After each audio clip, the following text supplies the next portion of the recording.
రాష్ట్రంలోని పేద ప్రజలకు నాణ్యమైన వైద్య సేవలు అందుబాటులో ఉండాలనే ఉద్దేశంతో వైఎస్ఆర్ కాంగ్రెస్ పార్టీ అధ్యక్షులు అప్పటి ముఖ్యమంత్రి వైఎస్ జగన్మోహన్ రెడ్డి ప్రతి జిల్లాలో ఒక ప్రభుత్వ మెడికల్ కాలేజ్ ఏర్పాటు చేశారని తిరుమల ఎంపీ డాక్టర్ మద్దిల గురుమూర్తి అన్నారు.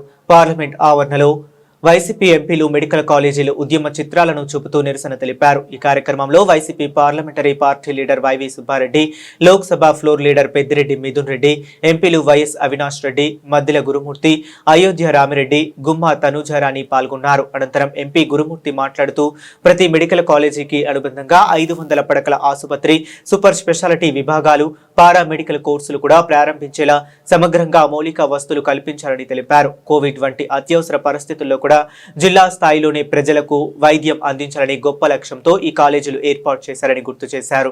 రాష్ట్ర పేద ప్రజల ఆరోగ్యం భద్రంగా ఉండాలని ఎంతో బాధ్యతాయుతంగా వైఎస్ఆర్ కాంగ్రెస్ పార్టీ అధ్యక్షులు అప్పటి ముఖ్యమంత్రి శ్రీ వైఎస్ జగన్మోహన్ రెడ్డి గారు ప్రతి జిల్లాలో ఒక్కొక్క మెడికల్ కాలేజ్ ఏర్పాటు చేయడం, మెడికల్ కాలేజ్తో పాటు ఒక సూపర్ స్పెషాలిటీ హాస్పిటల్ కూడా 500 bed hospital medical college contact చేయడం, అలాగే దాంతోపాటు పారామెడికల్ కోర్సెస్ కూడా స్టార్ట్ చేసే విధంగా కాలేజీ నిర్మాణం చేయడం, తద్వారా ఆ జిల్లాలో ఉన్నటువంటి ప్రజలందరికీ కూడా ఒక ఉన్నత స్థాయి ప్రమాణాలు కలిగినటువంటి ఇన్ఫ్రాస్ట్రక్చర్ని అందుబాటులో ఉంచి ఎలాంటి విపత్కర పరిస్థితులు వచ్చినా కూడా, కోవిడ్ లాంటి సమస్యలు వచ్చినా కూడా ఆ ప్రాంత ప్రజలకి ఆరోగ్యం అందుబాటులో ఉండే విధంగా చూసుకున్నటువంటి ముఖ్యమంత్రి గారు ఒక గొప్ప ఆశయాలకి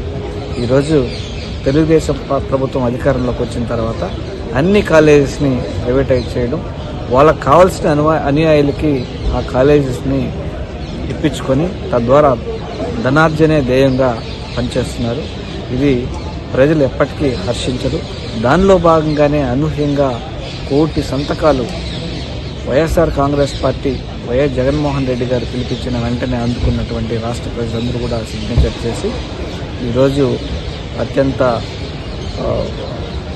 పెద్ద ర్యాలీలతో వైఎస్ఆర్ కాంగ్రెస్ పార్టీ కార్యాలయానికి తరలించడం జరిగింది. 18వ తేదీ గవర్నర్ గారిని కలిసి విన్నవించబోతున్నాం.